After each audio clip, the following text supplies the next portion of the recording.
Graça e paz, meus queridos. Nós estamos fazendo a leitura do livro Ainda Melhor que o Éden, de Nancy Guthrie, da editora Fiel. Hoje nós vamos dar continuidade do capítulo 3. Nós vamos ler juntos o tópico 4 e também o tópico 5. Tópico 4. A imagem de outros deuses. Antes que Moisés pudesse descer do monte com tudo que Deus lhe havia dito sobre quem Israel deveria ser e o como o povo deveria viver no mundo como seus representantes, o povo havia lançado todo o seu ouro numa fogueira. E Arão o havia moldado à imagem de um bezerro. Ao recordar a história, Moisés parece querer mostrar que nós sempre nos assemelhamos àquilo que reverenciamos, que nos tornamos semelhantes àquilo que adoramos. Claramente, aquele era o caso dos israelitas. Após esse incidente, Moisés descreve os israelitas como um povo de dura cerviz, que estava desenfreado e precisava ser novamente ajuntado na entrada, para que Moisés pudesse guiá-los onde eles precisavam ir. Tudo isso soa como a descrição de um rebanho bovino, não é? Após os israelitas se estabelecerem na terra que Deus lhe dera, recusaram-se a enxergar a si mesmo como povo de um só Deus, e em vez disso, prostraram-se a todos os tipos de deuses pagãos. O profeta Isaías usou seu púlpito e sua pena para zombar de todo daquela estupidez. Ele escreveu sobre quão ridículo é uma pessoa plantar uma árvore, colher seus frutos e então esculpir dela um Deus e prostrar-se diante dele. Metade queima no fogo e com ela coze a carne para comer. Assa e farta-se também. Se aquenta e diz: já me aquento. Contempla a luz. Então, de resto, faz um Deus, uma imagem de escultura. Ajoelha-se diante dela, prostra-se-lhe, dirige a sua oração, dizendo: livra-me, porque tu és o meu Deus.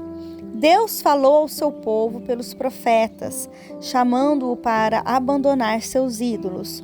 Porém, não deram ouvidos, antes se tornaram obstinados de dura cerviz, como seus pais que não creram no Senhor seu Deus.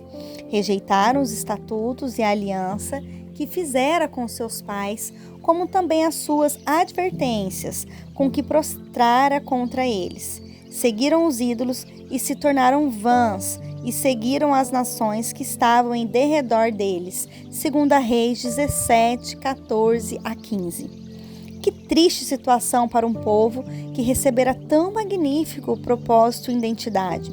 Foram necessários 70 anos de exílio na Babilônia para expurgar seu povo de seus ídolos. Agora vamos ler o tópico 5 ainda do capítulo 3. Sua imagem gloriosa e encarnada. Então, finalmente, a imagem de Deus invisível, aquele a quem aprove residir toda a plenitude de Deus, Colossenses 1, 15 e 19, concedeu-nos em viver no meio daqueles que foram criados à imagem de Deus. Deus enviou ao mundo seu Filho, revestido em carne humana. João começa seu evangelho dizendo acerca de Jesus: ninguém jamais viu a Deus. O Deus unigênito que está no seio do Pai é quem o revelou. João 1, 18. Enquanto Adão foi criado à imagem de Deus, Jesus é a imagem de Deus por excelência. Ele não é simplesmente um reflexo da imagem de Deus. Antes é a origem e a fonte, o alfa e o ômega, aquele de quem nós extraímos nossa imagem e o alvo para o qual a imagem de Deus em nós está sendo restaurada. Ele é o resplendor da glória e a expressão exata do seu ser. Você já se perguntou como a autopercepção de Jesus era moldada à medida que ele crescia? Foi pela leitura dos rolos que continham as escrituras e os escritos de Moisés e dos profetas. Ali se encontrou a forma de sua própria identidade e o alvo de sua própria missão. Ao crescer em sua compreensão das escrituras, sua percepção de si como filho de Deus se desenvolveu. Isso também ficou claro para seus pais terrenos quando Jesus se demorou no templo e reagiu à angustiada procura por ele, dizendo: por que me procuráveis? Não sabíeis que me cumpria estar na casa de meu pai? Lucas 2:49. Esse senso de identidade conduzia seu senso de missão. Ele disse: Eu vim de Deus e aqui estou, pois não vim de mim mesmo, mas Ele me enviou. Eu vim para que tenham vida e a tenham em abundância. João 8:42, 10:10. Obviamente, ele também disse, eu vim a este mundo para juízo. João 9:39. Se João criasse uma conta do Twitter para Jesus, talvez o nome do usuário fosse @antes de Abraão existir, eu sou. E talvez João fizesse a descrição de seu perfil assim: pão da vida, luz do mundo, porta das ovelhas, bom pastor, videira verdadeira, ressurreição e vida, caminho, verdade e vida. Se Paulo criasse uma conta do Twitter para Jesus, talvez o nome do usuário fosse @primogênito de toda a criação. E talvez Paulo escrevesse a descrição do perfil assim: imagem do Deus invisível, Criador. Antes de todas as coisas, sobre todas as coisas, cabeça do corpo da igreja, reconciliador, pacificador, carregador da cruz, supremo vencedor. E se o escritor de Hebreus criasse uma conta do Twitter para Jesus, talvez o nome de usuário fosse simplesmente @superior. E talvez a descrição do perfil fosse assim: Deus criou todas as coisas por meu intermédio e me designou herdeiro de todas as coisas. Eu sou o resplendor da glória de Deus, a expressão exata de seu ser, e sustento o universo pela palavra do poder.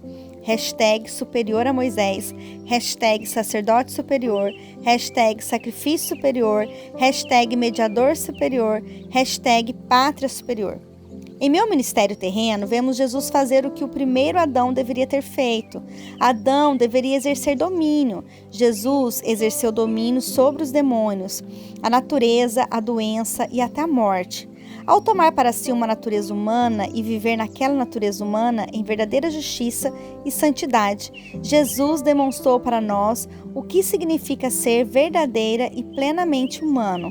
Mas ele fez mais que isso. Ele tornou possível que a imagem de Deus fosse restaurada em nós. Como? Aquele que carregava a perfeita imagem foi manchado, não por seu próprio pecado, mas pelo nosso.